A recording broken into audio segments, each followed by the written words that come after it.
इस लड़के हारुका ने कभी सोचा भी नहीं था, सिर्फ इसलिए कि वो दूसरों से 2.5 मिनट लेट टेलीपोर्ट हुआ, उसके हिस्से में सिर्फ ढेर सारे ट्रैश स्किल्स आएंगे। उसे लगा था कि उसकी स्काई लाइफ हेल मोड से शुरू होगी, पर कमाल देखो, इन्हीं ट्रैश स्किल्स की वजह से वो इस दूसरी दुनिया में मजे से जी रहा है। हुआ यूं कि कुछ टाइम पहले हमारा नॉवल एडिक्ट MC हारुका ने देखा कि क्लास में अचानक एक बड़ा मैजिक सर्कल बन गया है। वो फौरन समझ गया, ये तो दूसरी दुनिया में जाने का बुलावा है। उसने सोचा, दूसरी दुनिया वाली स्काई लाइफ तो बड़ी झंझट वाली होगी, तो उसने क्लास से एस्केप करने का फैसला किया ताकि वो टेलीपोर्ट होने से बच जाए। पर जैसा सोचा था वैसा हुआ नहीं।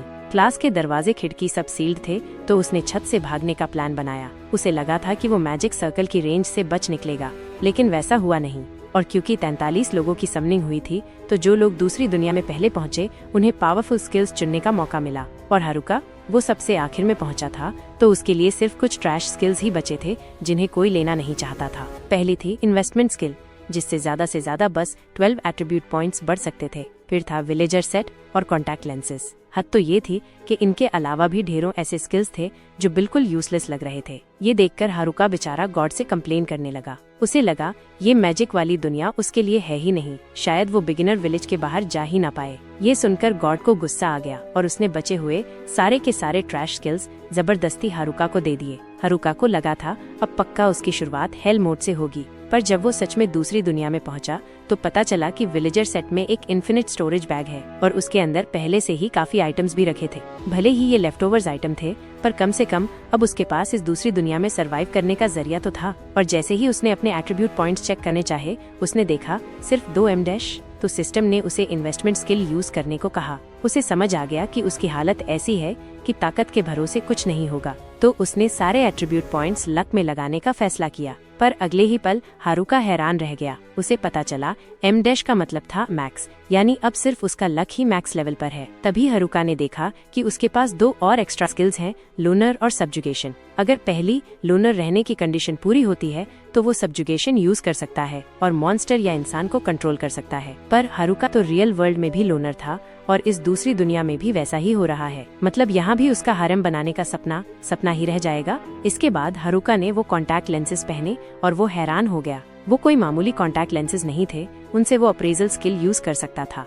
मतलब वो हर चीज के हिडन एट्रीब्यूट्स देख सकता था। फॉरेस्ट में कुछ देर घूमने के बाद उसे एक केव मिली। वहाँ उसने खुद को गर्म रखने के लिए टेम्परेचराइज मैजिक यूज किया और ऐसा करने से उसका स्किल लेवल अप हो गया और उसे फायर मैजिक भी मिल गया। इस तरह विलेजर आइटम्स और मैजिक के भरोसे उसने रात आराम से गुजार ली। साथ में उसके पास स्टे एट होम वाला चीट स्किल भी था, जिससे जब तक वो घर के अंदर रहेगा उसे प्रोटेक्शन मिलती रहेगी। बचे खुचे खाने से पेट भरने के बाद वो और खाना ढूंढने बाहर निकला और रास्ते में उसे 2 गॉब्लिन्स मिल गए। पहले तो उसने सोचा कि बचकर निकल जाए, पर फिर उसे याद आया कि इस स्काई वर्ल्ड में फाइट्स अवॉइड करना मुश्किल है और कभी न कभी तो करनी ही पड़ेगी। तो अच्छा यही होगा कि वो एक्सपीरियंस ले ले, और अभी सरप्राइज अटैक करने का बेस्ट चांस है। तो उसने अपनी स्किल यूज करके वुडन स्टिक की पावर बढ़ा ली। इस फाइट से उसका लेवल अप हुआ और सारे एट्रीब्यूट वैल्यूज सीधे डबल हो गए। अगली सुबह सिर्फ मशरूम्स खाकर जैसे तैसे गुजारा करने के बाद उसने सोचा कि अब कुछ प्रोटीन ढूंढना चाहिए, और किस्मत से उसे फिर से गॉब्लिन्स मिल गए। इस बार उसने बॉडी स्ट्रेंथनिंग यूज की और फौरन उन्हें ढेर कर दिया।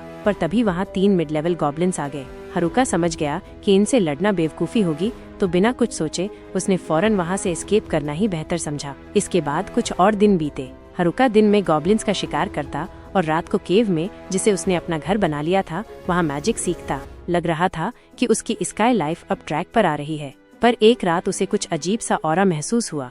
देखा तो पता चला कि ये उसके क्लास के डिलिंक्वेंट लड़कों का ग्रुप है। वो रिट्रीट करने की सोच ही रहा था कि दूसरी तरफ से 3 और लड़कियों वाला ग्यारू ग्रुप, साथ में ओटाकू ग्रुप और क्लास प्रेस भी आ गए। वो जानता था कि इस खतरनाक दुनिया में कंपेनियंस के साथ रहना सेफेस्ट है, खासकर क्लास प्रेस जो उसके लिए इम्पोर्टेंट भी थी। लेकिन जैसे ही वो क्लास प्रेस से मिलने के लिए आगे बढ़ने वाला था, उसे अपना लोनर कैरेक्टर याद आ गया। उसने इस दूसरी दुनिया में दूसरों के बिना अपनी मर्जी से लाइफ जीना सही समझा और रुक गया। पर क्या ये इतना आसान होगा? इसका जवाब तो हमें आगे पता चल ही जाएगा।